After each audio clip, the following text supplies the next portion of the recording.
안녕하세요. LHTV의 김윤환 건축사입니다. 지난 시간에 제가 어느 디벨로퍼 인생 반전 스토리 1편으로, 그러니까 직장을 다니면서 우연히 낡은 부모님 집을 건축하다가 디벨로퍼가 된 사람의 이야기를 하다가 시간 관계로 끝까지 모두 다 소개하지 못했죠. 그래서 오늘은 지난 시간에 이어서 그 분의 인생 반전 스토리 2편으로 그가 부모님 집을 지은 후 일어난 일에서부터 어떻게 돈을 벌고 인생을 역전시켰는지 그 사례를 말씀드려 보겠습니다.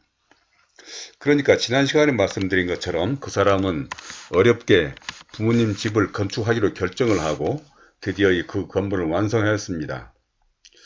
그런데 이 건물은 이렇게 짓는 것만으로 끝나지 않았습니다.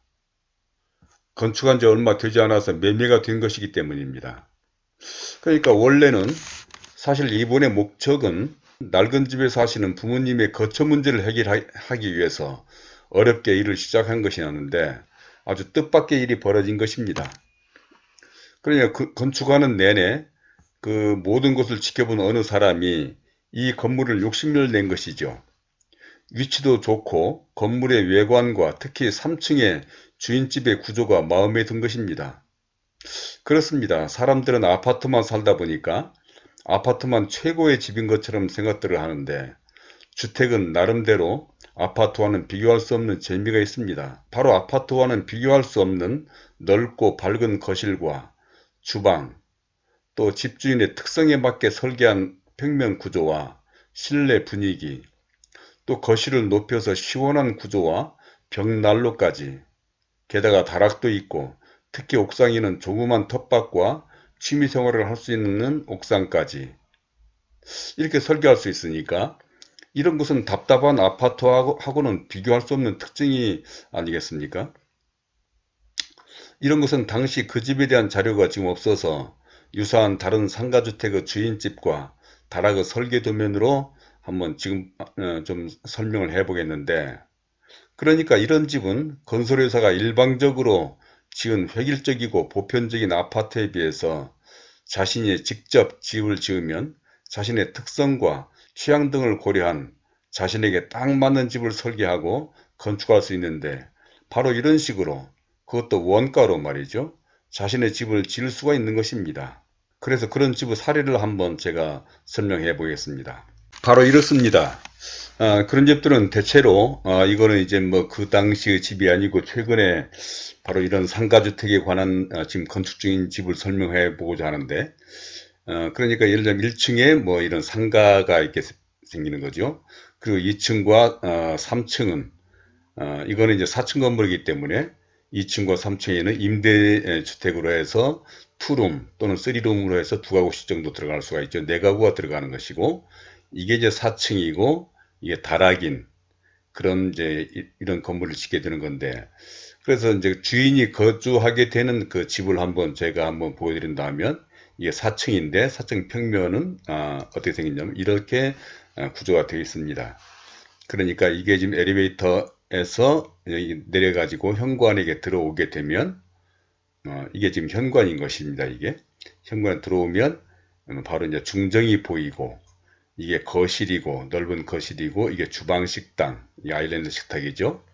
이게 이제 다용도실, 이게 이제 팬트리, 그리고 여기에 이제 안방, 그 다음에 이게 드레스룸, 또 이게 부부 욕실, 또 이게 자녀방, 또 조그마한 또 자녀방 예비방도 또 여기가 있게 됩니다. 이렇게. 보통의 이게 이제 이런 집을 짓게 되면 주인집은 보통 이 정도 평면이고, 어, 여기서 이제 이 계단으로 올라가게 되면 다락이 또 있는 것이죠. 다락은 또 이렇게 이제 올라오면 이 가운데 이제 가족실이 또 있고, 이게 뭐 이제 카페 이제 이렇게 만들어 놓은 건데, 여기 이제 다락방들이 있고, 이쪽에는 수납 공간, 수납을 할 수 있는 그런 공간들이 생기는 것이죠.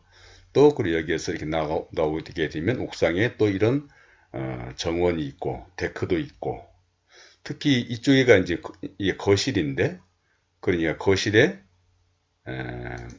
이 거실에 상부가 높게 튀어져 가지고 뭐 그런 부분을 제가 대체 설명드린다고 하면 이게 지금 거실이죠.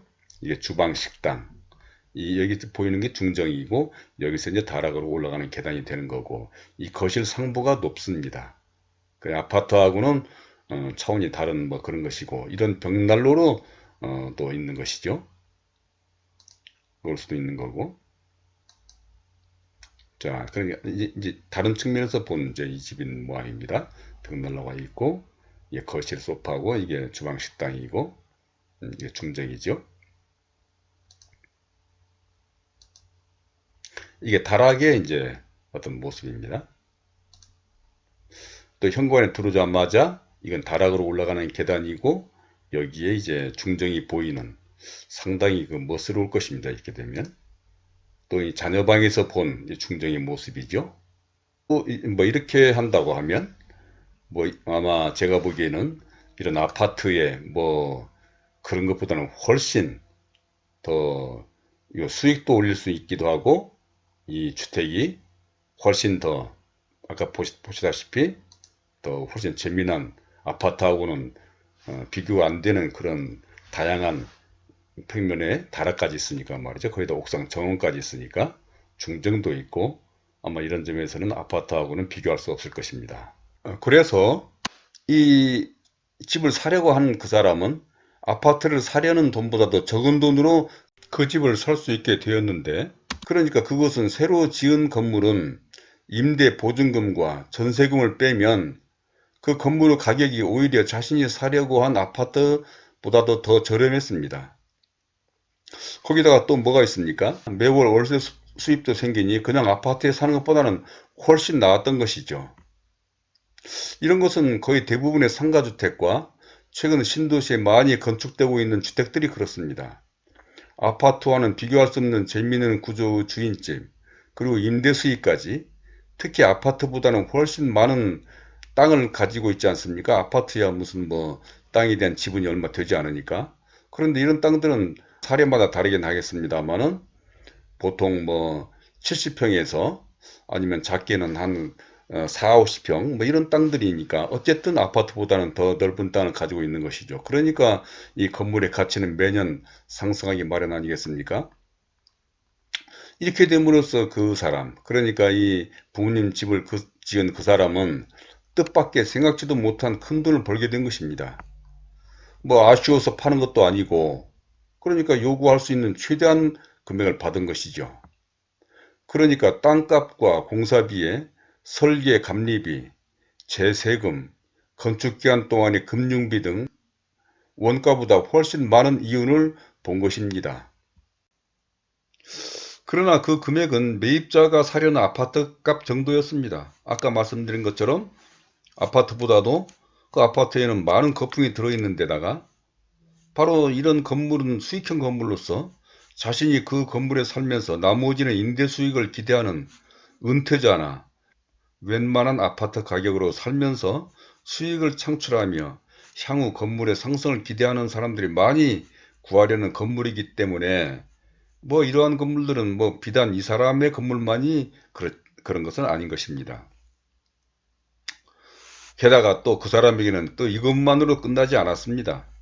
주위에서 모든 건축 과정을 지켜보고 또 임대가 잘 나가는 것과 특히 건물을 매각해서 이득을 본 것 등을 아는 주변에 낡은 집을 가진 여러 사람들이 자신의 집을 건축해달라는 제안을 해온 것이죠. 이러한 제안은 사실 공사 초기부터 한두 사람이 있었습니다, 사실은.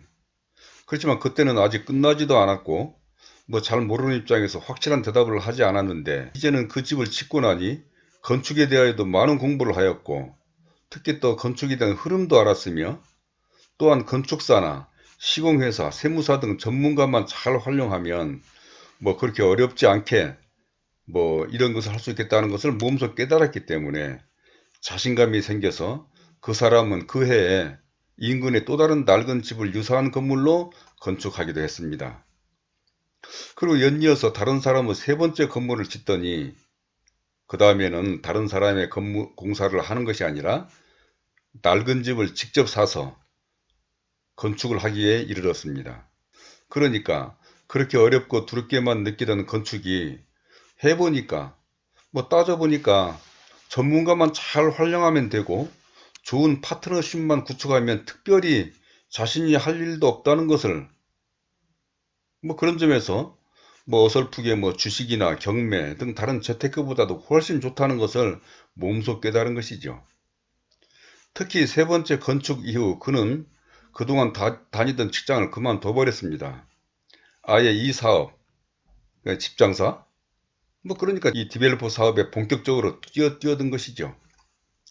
따져보니까 아침 일찍부터 저녁 늦게까지 이 직장에 얽매여 가지고 일하면서 받는 급여라든지, 특히 무엇보다도 날로 치열해지는 직장 내의 경쟁, 그 얼마나 많은 스트레스가 있겠습니까?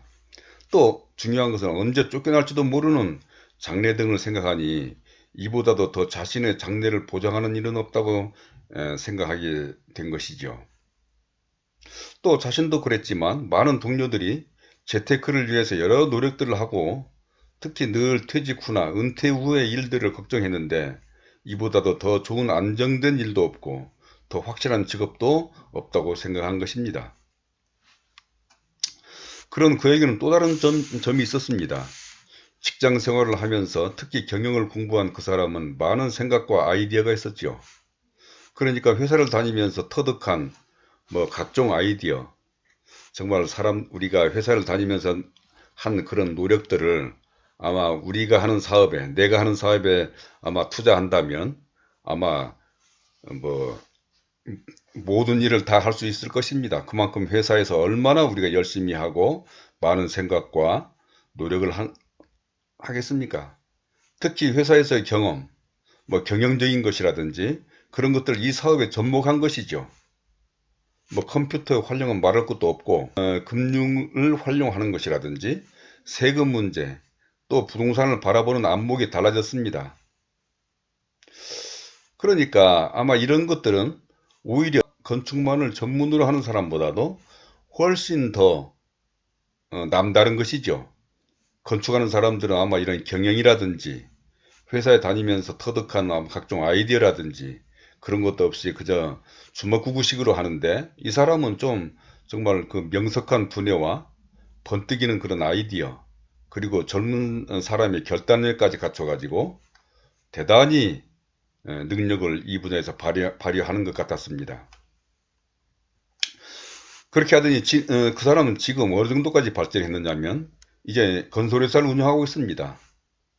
물론 이 건설회사는 뭐 남의 건물을 공사하는 것이 주목적이 아니라 주로는 시행, 그러니까 디벨로퍼로서 뭐 그동안에 이제 그런 상가주택이라든지 또 무슨 연립주택 뭐 이런 걸 하더니 최근에는 이 상가 건물 있지 않습니까? 이 신도시에도 보면 상가 건물들이 대단히 상가 건물들이 많고 또 시내 요지에도 뭐 프라자니 뭐 하는 그런 건물들이 있죠. 이런 건물을 건축해서 분양하는 사업까지 진행하고 있습니다. 그러니까 그는 부모님이 사는 낡은 집을 다시 짓게 된 것이 그의 인생을 반전하는 엄청난 기회가 된 것이죠. 그야말로 그것은 그의 인생을 극적으로 역전시킨 사건이었던 것입니다. 그 사람은 언젠가 저에게 말했습니다. 그때 그러니까 그 집을 지을까 아니면 그냥 그 낡은 집을 팔 것인가 장고하던 때를 말입니다. 그러면서 저에게 너무나 고마웠다는 인사를 했는데 만약 그때 어느 부동산의 말처럼 그냥 쉽게 팔아버렸더라면 어땠을까? 지금 생각하니까 아찔하다는 것이죠. 그야말로 순간의 선택이 자신의 평생을 좌우한 것이었는데 정말 그렇지 않습니까? 인생이란 한순간의 선택이 얼마나 중요한지 모른다는 정말 아주 중요한 사례가 아닐 수 없었습니다. 사실 이러한 사례는 너무나 많습니다. 바로 건설회사, 시행회사, 본격적인 디벨로퍼들이 뭐 그렇게 그런 걸 증명하고 있지 않습니까? 또 쉽게 보는 바로 집장사라는 거. 집장사 하면 먼저 떠오르는 것이 무엇입니까? 많은 돈을 버는 사람, 돈을 잘 버는 사람, 심지어는 떼돈을 버는 사람, 뭐 그렇게 생각되지 않습니까? 뭐 이제까지 누차 말씀드렸습니다만은 전문가들, 그러니까 건축사와 시공회사 등과 이런 사람들과 신뢰할 만한 파트너십만 잘 구축한다면 누구나 이 디벨로퍼가 될 수 있고 바로 여러분들도 인생을 그렇게 역전시킬 수가 있는 것입니다. 그런데 많은 사람들은 여전히 이런 생각들을 합니다. 그런 사업을 하려면 돈이 많이 써야 된다. 뭐 건축을 알아야 된다. 건축은 어렵다. 건축은 부정적인 요소가 많다. 뭐 전혀 그렇지 않습니다. 건축처럼 쉬운 일이 없습니다. 다른 어느보다 건축은 우리에게 익숙하지 않습니까? 바로 우리들이 살고 있는 것이 건축이고 누구든지 이 집이나 건축에 대해서는 다 말할 수 있지 않습니까? 또 돈도 그렇죠. 또 돈이 없어서 사업을 못하는 건 아닙니다. 아마 확실하게 자기가 이것이 믿음만 있다 한다면 그 돈을 마련하고 돈을 활용할 수 있는 방법은 사실 여러 가지가 있습니다. 뭐 지금 웬만하면 다 자기가 살고 있는 집은 있고 또 웬만하면 집을 마련할 수 있는 뭐 그런 돈도 있지 않겠습니까? 뭐 그러니까 그 돈이 크게 그렇게 염려는 안 된다고 저는 생각합니다. 바로 마인드지요. 그 결단적인 것입니다. 또 건축이 어렵다라고 하는 거 이것도 여러 번 말씀드렸습니다만은 우리 사회가 많이 바뀐 것만큼 건축도 많이 바뀌었습니다. 전혀 옛날에 그런 시절이 아닙니다, 이제. 또 재테크, 돈을 버는 방법 많지 않습니까? 뭐 주식이니 경매, 뭐 단순한 부동산 투자, 재건축. 그런데 이런 방법들은 어떻습니까? 돈을 이렇게 해서 번 사람도 있지만 실패를 본 사람도 많습니다. 뭐 주식으로 뭐, 뭐 재산을 날린 사람이 뭐 우리 주위에도 한두 사람입니까? 그러나 디벨로퍼는 그렇지 않습니다. 물론 디벨로퍼라고 해서 모두가 다 큰 돈 번 것은 아닙니다. 그렇지만 이 디벨로퍼는 그런 주식이나 그런 단순한 부동산 투자하고는 확실히 다르다고 하는 것을 제가 지난 시간에 수차 말씀드렸습니다. 그러므로 바로 결단력이 필요한 것입니다. 기회를 잡아야 되는 것이죠. 어떤 기회가 주어졌을 때 그 기회를 놓치지 말아야 하는 것입니다. 그런데 그런 기회는 기회라고 말해주지 않지요.